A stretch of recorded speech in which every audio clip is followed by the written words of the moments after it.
very much motivated to give more perspective about the business side. There's a lot of focus on the creative side, which is great, but to be able to sustain the creative side, the business side needs to be right. We're beginning to see an evolution. The films are getting better, so there is a hunger to be better. Nollywood never settles, and now Nollywood is taking the challenge of Afrobeats. Afrobeats is selling all these countries. We are already visible through Netflix and Prime. How can we even be bigger? So Nollywood is also ambitious. I never endorse or support financial or sexual exploitation. My counsel will be, if the 150k you thought, or 200k or however much, 50k, 25k, you thought was appalling or insulting to your stature, do it for free. The reality, my dear sister, of the industry that we have, and it's not different to some of the big industries in the world, is that we run something called a star system. Our audiences respond to faces that they know, they adore. That's what Nollywood was built on. Does that mean we should close the door on new talent? No. It means that the new talent also should work hard and see what does it mean to become a star here. Is it by getting that one opportunity and making it forever memorable? Because that is an essential ingredient to being sought after. Yellow white people, welcome to another banging episode. It is the MTN Career Series, and today I am very much excited. Of course, my name is Ria Abdul, and you know I always bring you the best when it comes to guests. I bring you change makers, and today I'm going to be talking to a legend. Like, I am super excited to have him right here. When you talk about him, you talk about excellence. With everything he does, he's very precise. He makes sure that it has to be amazing. Over 20 years in the movie industry as well as entertainment. Ladies and gentlemen, boys and girls, come around as we welcome the one and only legend, Moses Babatope. Welcome! Thank you very much for having me. Wow, what an introduction. Legend, you know. You are a legend. Over 20 years is not a joke. I was just going through, some of the amazing work that you've done, and I know between 2014 to 2024, Sugar Rush, The Wedding Party 1 and 2, like there's this movie that the strippers something. It has to Born Again Stripper. I love the name because it was very peculiar. The title was very peculiar, and you've put out so much amazing work. How has it been like for you, the journey itself? First of all, it's great to be here. Thank you for what you do at MTN. Inviting people like ourselves to share knowledge. Really great to be on this platform. Look, the journey has been interesting. It's been full of its challenges. It's been exciting. I get to meet incredible people on every day. We get to find a way to excite, educate, inform Nigeria through film. I get to be challenged to find ways to get our content to as many as possible around the world. So it's a very, very interesting career path, interesting job. I didn't know I would be here. If you asked me when I was, studying for money banking and finance many years ago in England, I just wanted to do a part-time job, and I ended up being in the cinema. And from there, cinema, just enjoying that work, I was fascinated by the whole business of it all, and here we are. And here we are today. I know you almost answered what I was going to ask you next. When did you know that it was movies? And first of all, because I know you started, you were supposed to do finance. Yes. How did your parents take it? Because you have your young son, I'm going to do finance. The next thing, Mommy, I want to do movies. So how was the switch? How did they take it? I'll be honest with you, Ria, bro. It wasn't until 5 years ago that my dad kind of accepted. Every time, my father is a clergyman. He's also a media person. He used to address cinema as cinema. And if you know those African parents that do cinema like almost like it's for dropouts, it's for people that are not, that have nothing to do with their time. He never really understood the business of it. But I knew within a year of doing the work part-time. So I was working I was studying full-time at Middlesex University in London, and I was working part-time. I came from a very conservative background. We rarely watched TV. I was a deeper lifer. Yeah, so I was immersed in this world of watching people in a darkened auditorium, big screen, big sound. They were enjoying popcorn and drink. My entrepreneurial side kicked in, and then they were having this great experience. I was like, this is going to work in Nigeria, and I think I want to be part of those that will take it to Nigeria. That was when it stopped. It looks like this is what I'm going to do. up till now, just 5 years ago is when he. Oh, How are 5 you years ago. juggling it? I was just like, you know what? He will hear about what I'm doing one way or the other, and as God will have it, every now and then people will call him. We saw your son on newspaper. People will call him. We saw him signing a deal with this very big person. Yeah. Somebody would say, so it became overwhelming for him that, look, okay, it looks like this thing that you're doing, is, and I think the highlight of it, the current president of Nigeria, I was opportuned to give a presentation at one of his birthday colloquiums. I think that was 2019 March. That was the one that did it for him. His friend and ex-governor of Ekiti State called him up and said, look, Moses, and my name is Muiwa, by the way, like Muiwa is addressing leaders, and he was really shocked, and was like, he called me up and he says, son, you're getting to places that I couldn't get to, and that was a real surreal moment. Beautiful. And this is the first time I'm sharing that, actually. Yeah. So yeah, that was a moment that what you had passion and you loved doing, and it was making sense, but for it to open doors for you to be, addressing, at the time he wasn't president. I'm sure he had ambitions. Addressing the president now, addressing the Lagos State governor who was looking to be Lagos State governor, the vice president then, Senate leaders, all of those people, about the opportunities in our industry. That was a great big one. thing. Yeah. And I want to highlight on something you said. The fact that sometimes our parents, when you tell them you want to do movies or art or whatever, they always feel like, oh, it's like a dropout job, it's not lucrative and everything. Not just for you, for a young person out there that wants to do that. Do you think you've been able to change that narrative? I think we've done well, but there's still a lot to do. I think, and that's I'm very much motivated, and that's why I like to do things like this, to give more perspective about the business side. There's a lot of focus on the creative side, which is great. But to be able to sustain the creative side, the business side needs to be right. Right? I think we've definitely changed perceptions. You see parents now call you and say, my child is talented in this. Is there any way you can help mentor? Is there any way you can help guide? That didn't used to be the case. Particularly the elite, or people in the middle class, they will be, it's the usual professional ones, as doctor, the lawyer, engineer, it will be in that realm. But now you're getting parents calling you, they want their children to intern from secondary school. That didn't used to happen before. So I think we're doing something right. But I what we need to balance out as we're getting the creatives, to be good at what they're doing.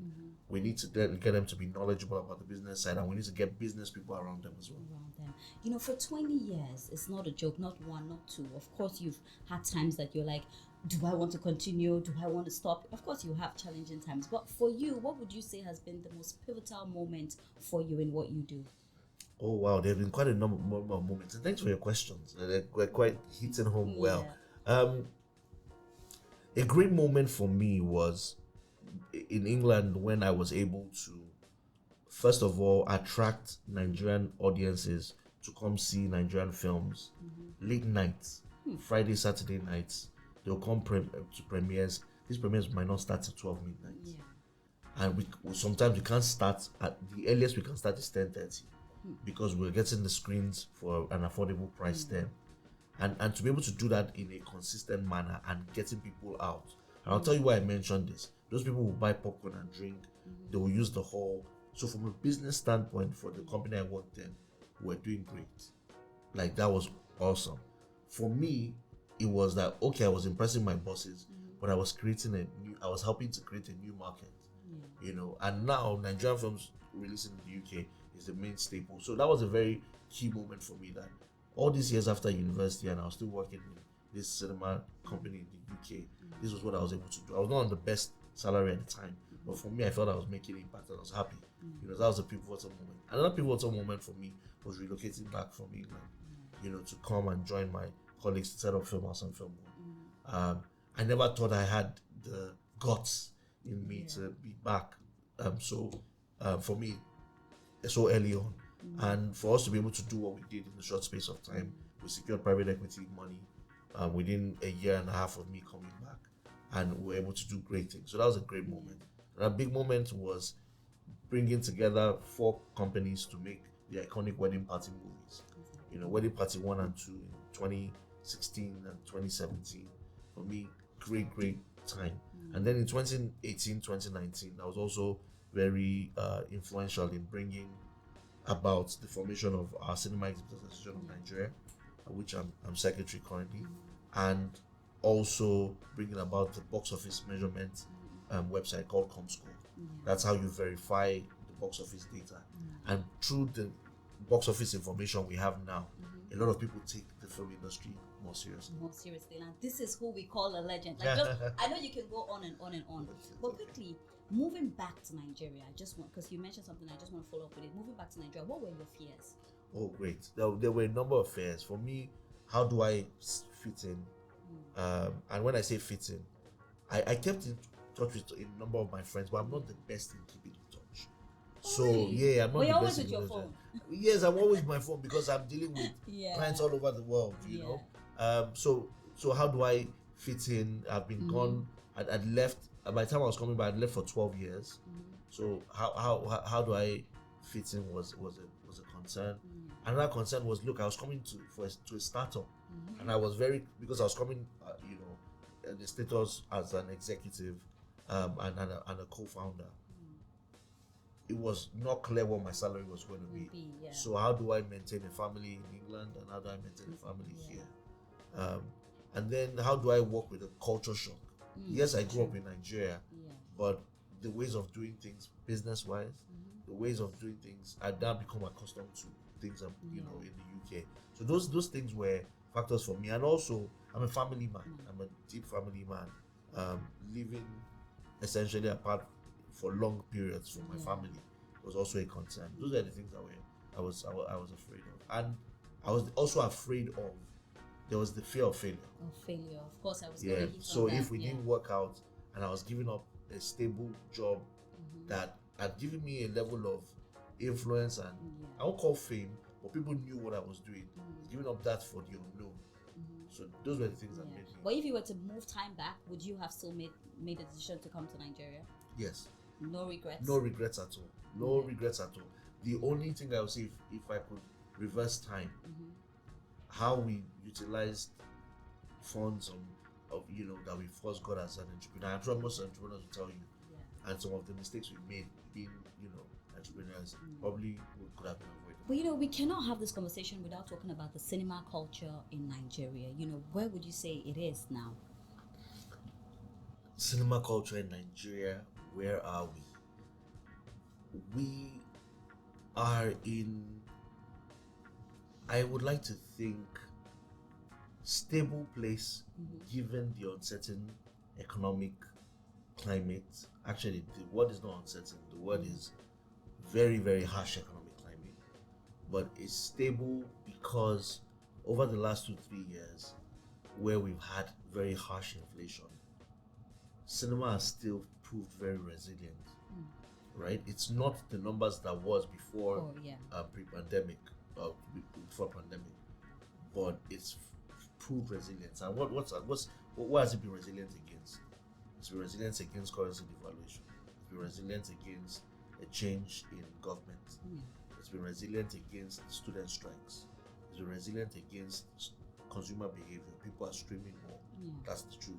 It's been resilient against the optionality for filmmakers to take their content to streaming that come to cinema. It has been resilient because we've had to increase prices as well, to, you know, for cinema businesses to even stay alive. Despite that, people are still coming, and it tells you that there is something there that can be worked on. The cost of marketing has gone up, cost of goods, cost of maintenance. Because of the foreign exchange, everything you need to, you know, set up a cinema has gone up. But with the ones we have, they're competitive. Apart from that, we're still seeing pockets of new locations coming out. So I think that it's weathered a lot of storms, and where we are currently in the era where suddenly the streamers have kind of slowed down. Cinema is now proving to be the savior. It's now proving to be the outlet. we have a lot of work to do to continue to convince people that they can spend their naira, hard-earned naira, going to cinemas. But we also have another challenge to ensure that we can make cinema for all. Right now, cinema seems to be for people of a certain class, of certain, earning back brackets.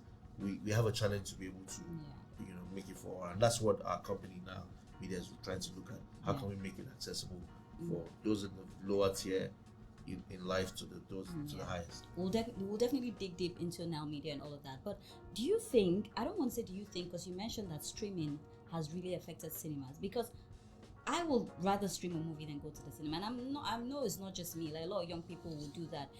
How would you describe that as well? Look, would you rather? Okay, let me ask you an honest question. Would you rather stream or go to the cinema? And be honest. I'll do both.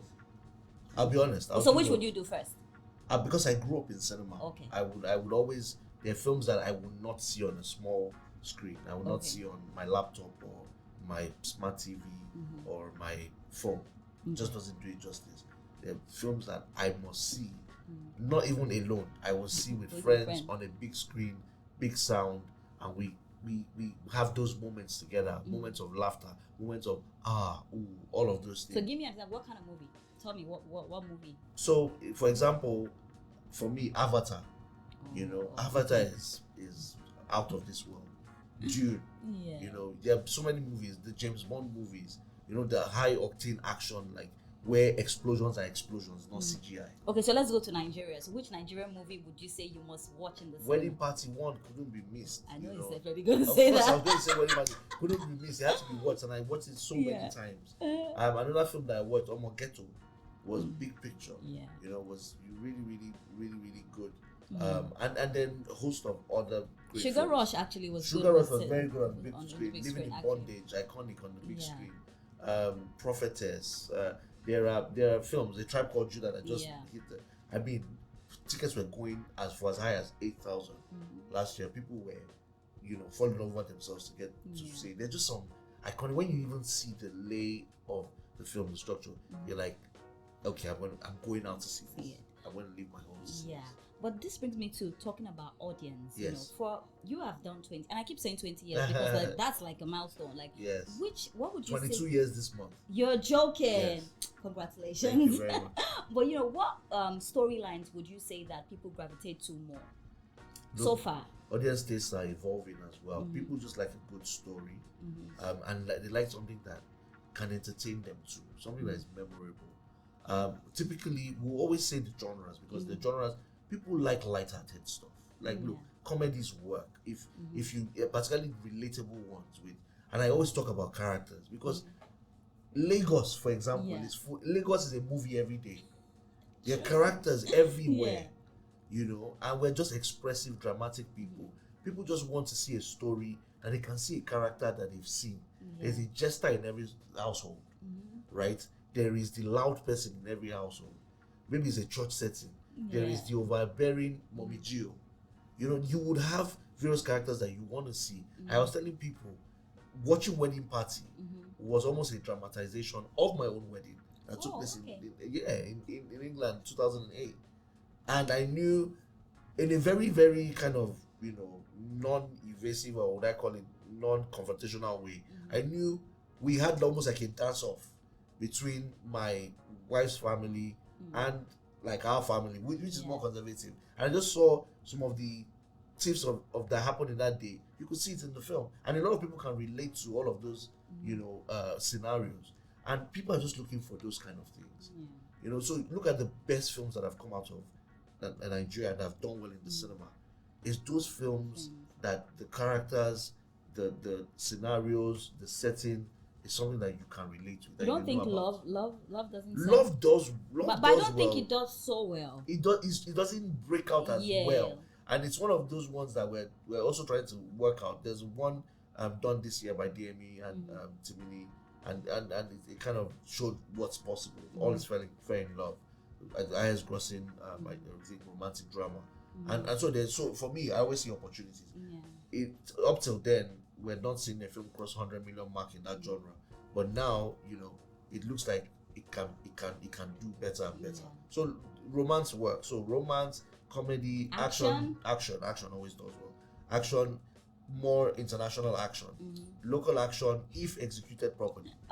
When we speak about action, we definitely have to talk about the action, because Yes. we see some of the action movies in Nigeria, like, Yeah. what is going on? Like, Yeah. they shoot someone and it's taking like 30 minutes for you to die. It's not a lack of ambition. I'm big shout out to all our filmmakers, Yeah. because what goes on into trying to make all those sequences work and Yeah. believable, trust me, is a lot, particularly in the environment that we're in. So big big respect to them. But if you think about a film like Brotherhood, Yeah. that was very, very well That was executed. good. That was You good. know, if you look at the Merry Men franchise as well, they also have done a great job to sustain, like, action comedy, action drama genres, and it's getting better and better. You know, people are now looking at that genre now. Look, we can do something here. Do something. Trailers have gotten better. King of Boys was the one that really Good. opened what's It was possible about amazing. trailers, and suddenly you do a very, very good trailer that people are talking about. Yeah. In terms of the story, again, characters, people watch. So it's really interesting. So those are the kind of genres. We still struggle with horror, sci-fi, because I of think the there's level already a of- lot of horror in Lagos. Yeah, so exactly. So we struggle with horror in cinemas. Yeah. Sci-fi is a struggle. Not a lot of people have dared adventure, but we have one or two adventure films coming that I think will blow people's minds when it comes, like shooting things across various parts of the country, really looking good. And then musicals, for example, will be a struggle. But when I say a struggle, we've seen a biopic. In fact, 2 biopics since the pandemic, Ayinla and Funmilayo Ransome-Kuti, do very well. So for me, I'm always very careful to say what works and doesn't work. I feel once you do a really good film and it's well marketed, I think the audience are beginning to, take to, if it's well done, and you're showing me that this is good quality for my money. yeah. They're looking to Look come into out. it. Yeah. Well, let's dig deep into Nollywood right now. Before we came on air, we were having a very beautiful conversation. I will say that right now, Nollywood tops it all. Yes. Gollywood was somewhere trying to compare, but Yeah. before you know, it dropped down. Yeah. And I quickly want you to touch on that as well. You were mentioning that, we're very complicit. That's what you Yes. said. And he has subbed us, but it's okay. Sorry. My Charlies and my sisters. I You know, know. I'm your brother. But we will see that Nollywood keeps going there, keeps Yeah. getting high. Yeah. For a filmmaker like you, Yes. what would you say is that spice, that extra spice that you guys add to it that just keeps you at the top? First of all, big shout out to my Ghanaian brothers and sisters. And look, you were not wrong. Gollywood was and is still very relevant, but more relevant in the past. Yeah. And there was a time where Ghanaian films dominated cinemas in Nigeria. Yeah. And they were very well watched, they were well talked about.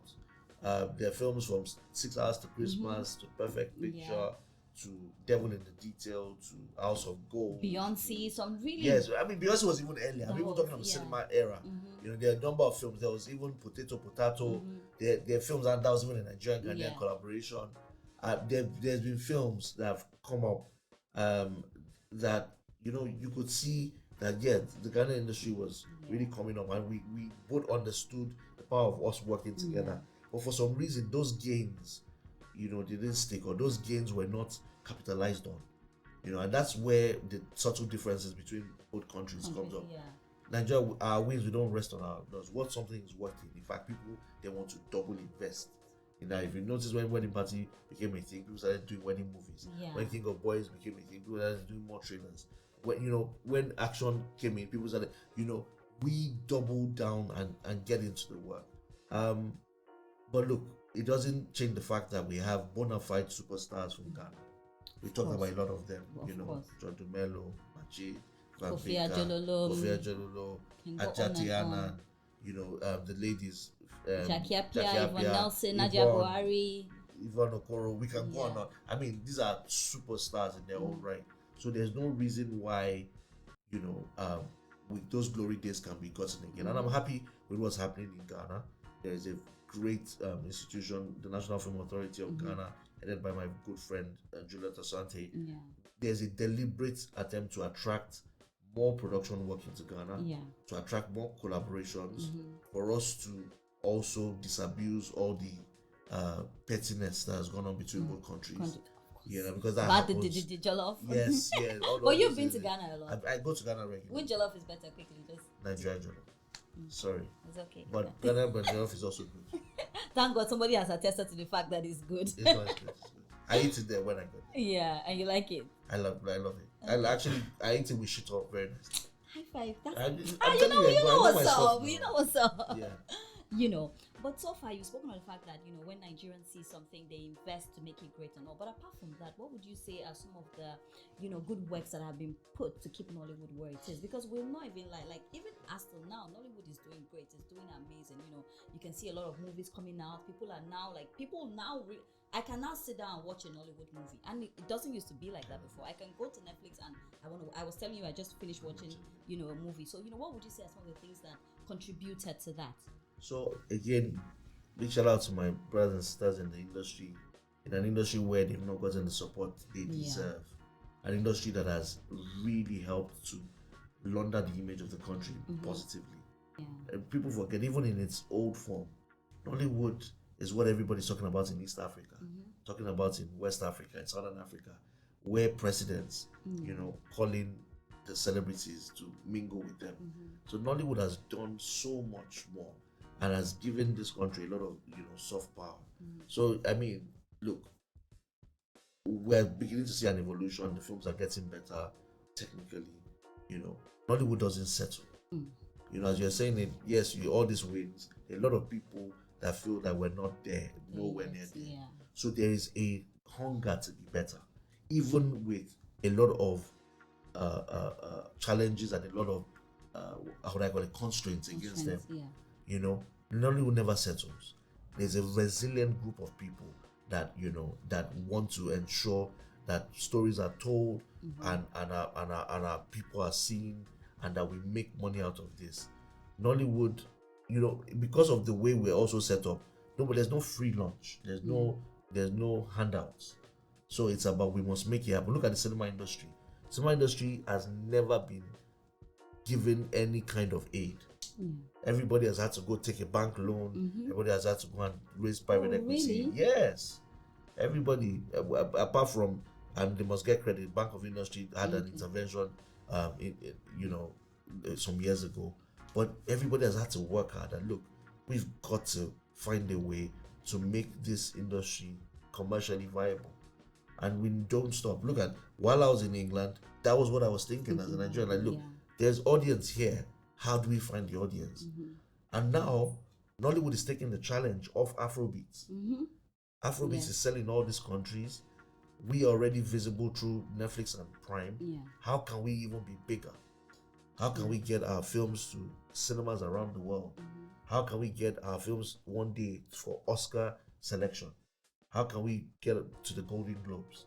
So Nollywood is also ambitious, you know. So that's, for me, those are the tendencies. Like I said, we never settle.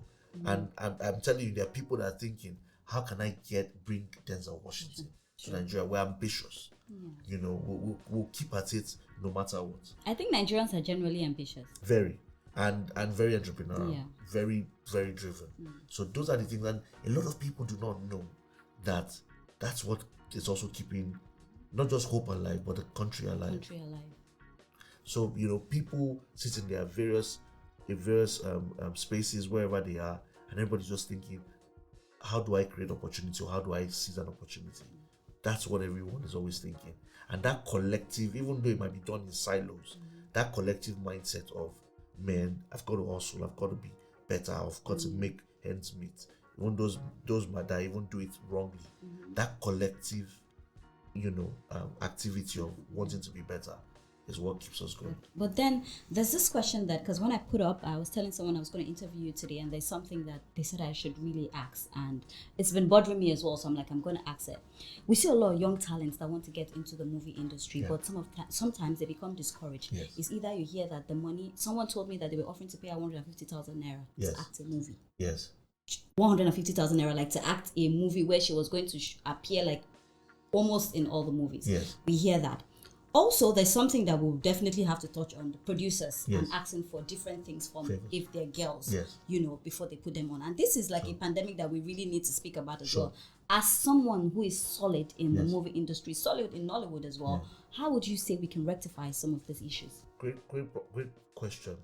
I would like the camera to zoom on this, and the point. I hope it's not seen as controversial. To your first point on what somebody's paid or being paid, I never endorse or support financial or sexual exploitation.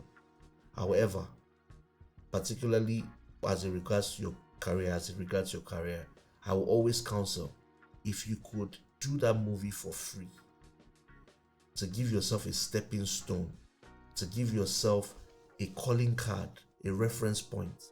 My counsel will be, if the 150k you thought, or 200k or however much, 50k, 25k, you thought was appalling or insulting to your stature, do it for free. Do it for free. Do that work for free. Ask for the tape of this film. You have gotten a film under your belt.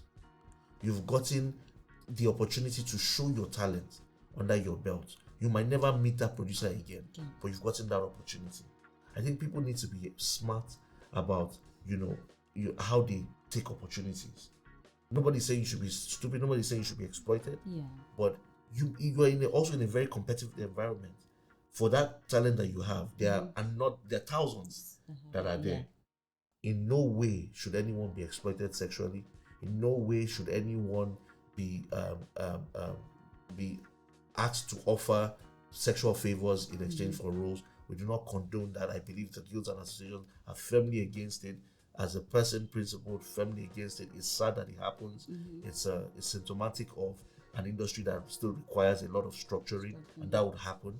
But it happens in even the most structured environments. You had the Me Too issues in Hollywood. So it happens, and we're not excusing it. But to your question on young people getting talent, I very much counsel apprenticeships. I counsel writing to production companies to offer your services on an internship basis. I definitely also encourage, try informal learning on YouTube. There is, in this 21st century, in 2024, there is no excuse about a lack of access. You can demonstrate, you can acquire skills by just being hardworking and seeking for knowledge.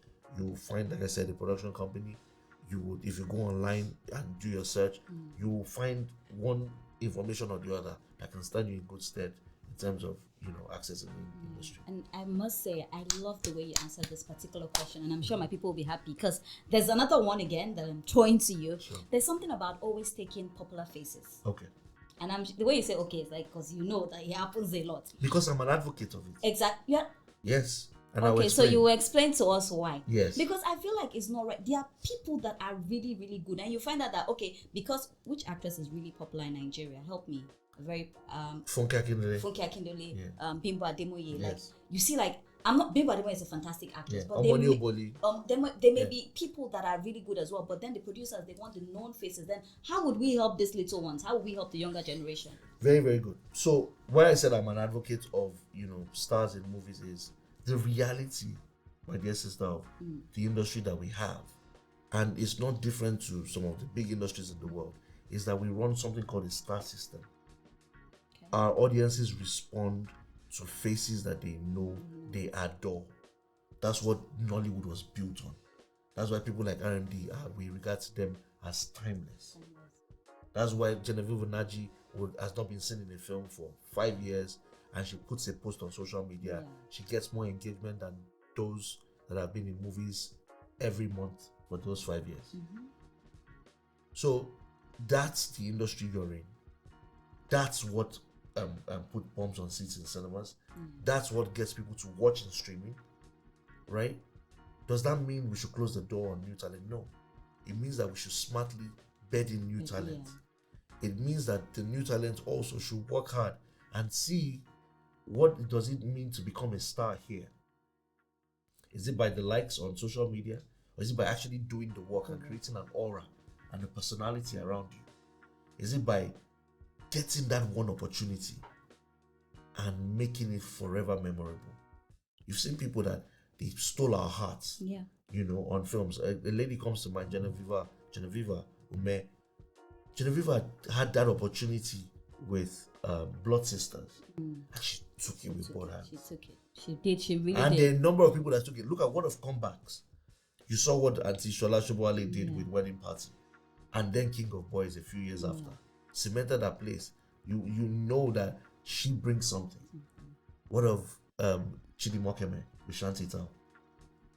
Iconic, unforgettable performances. Those are ways. So people should also learn, what does it mean to become a star? What does it mean to sustain stardom? Because that is an essential ingredient to being sought after. You know, these are very, very important points that must be known. But let's talk about now and what you do, because I know you do amazing work there.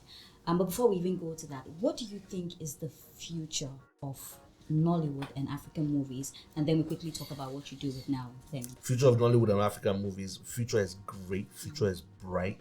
Right now, people will be wondering, what is Moses saying? They're not sending the dollars again from streamers. You know, the economy is tough. You know, the cost of production has gone up. What is Moses even really saying? Look, we have stories for days that have not been tapped. Historicals, you know, folklore, musicals, you know, iconic political characters, biopics, for days that have not been touched, that have not been developed. What of our literary works? We have so many of those things that we've not even conceived. So in terms of source of stories and storytelling and types of stories, we are such a huge resource and reservoir. And for me, I'm excited about the possibilities of bringing those things to light. And why am I excited? I'm excited because even if everybody's ambition, let's go global, we've just become such a force that even our diaspora market is strong enough to consume our stuff and consume them in ways that are economically viable. Yeah, I'm sure you know, just sub-Saharan Africans outside of Africa, it's a huge market, right? So for me, that's what I'm focused on. Like I'm not really focused on impressing anybody out of my race. But if they watch it, of course, by all means. But if our people, to serve them great quality content, you know, for me, I'm excited over the next 3 to 5 years being able to do that. To also create platforms that they can watch our stuff. We create employment, you know, for people working in VOD, building out more cinemas, you know, building out more TV stations that can play our stuff and monetize it. Advertisers advertising on Nollywood film.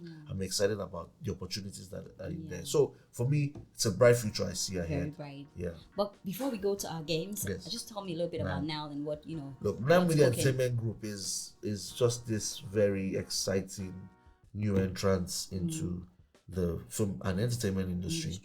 We use media entertainment because we are looking across multiple platforms, multiple mediums, to express, showcase the best of our stories and the best of our talents in Nigeria and across the world.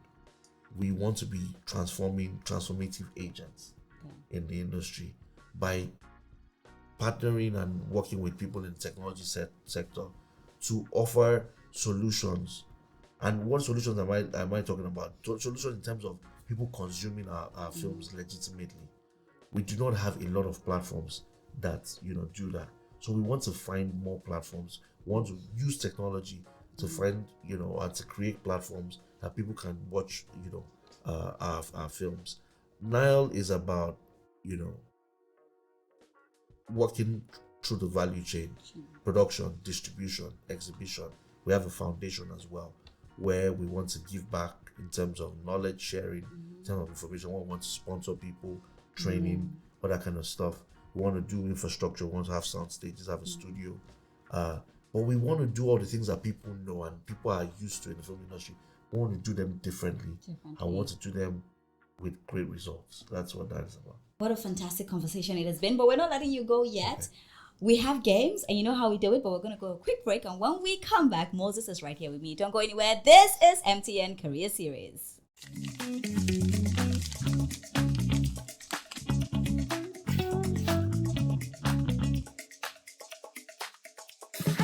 Welcome back. It's still MTN Career Series, and I've been having a very beautiful conversation. And I told you, this is the only podcast where we get to speak to change makers and we reform your thinking and just make you amazing in everything you do. And I still have Mr. Moses right here with me. Do you like games? I try. You try. So in the Bible, I know that Moses parted the Red Seas, but I don't know if you can part these games right here. That's why I said I try. I hope I can. Okay, yeah. So we're going to do the mogul monikers right now. Let me explain it to you. So I'm going to give you hints from number 1 to number 52. And then you pick a number. Okay. So I'll give you a hint, and then you tell me if it's a person, if it's a brand, whatsoever. Okay. Are we ready? All right, cool. You don't want to say a little prayer? Just, I've said it in my mind. Okay, let's go. So number 1 to 72. 27. 27. Okay. You're my first person to go down. Normally people will just pick one. Okay.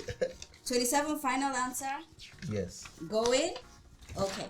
So 27 says, this Nigerian media entrepreneur has been a key player in promoting African content globally in the early times. Who's this person?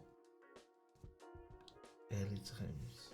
The person has a TV where they play mostly movies. I'm just trying to help you. So he has a TV, they play mostly. TV channel. He's very good when it comes to movies. This person is very big in movies. This Nigerian entrepreneur has been a key player in promoting African content globally in early times. Why would I know that person? Movies, he's very big in movies. He has a TV that even displays a lot of movies. The name, it starts from IR. Iroko. Okay. I'm like, okay. That's my friend. I know, right? That's why I wanted you to get it. Okay. Yeah, okay. All right, cool. So let's go another number. Thanks. I'll go to 3. Oh, number 3 now. An oil magnate, she was one of Africa's richest women and very powerful in the industry. Alakija. What did I thought it wasn't even... Okay, good. Yeah. Pick another one. Your last? 12. 12. Okay. So he started with a small bookstore, but went on to build an empire online and a computing center. Amazon, Jeff Bezos. No, you're intelligent. I'm an entrepreneur.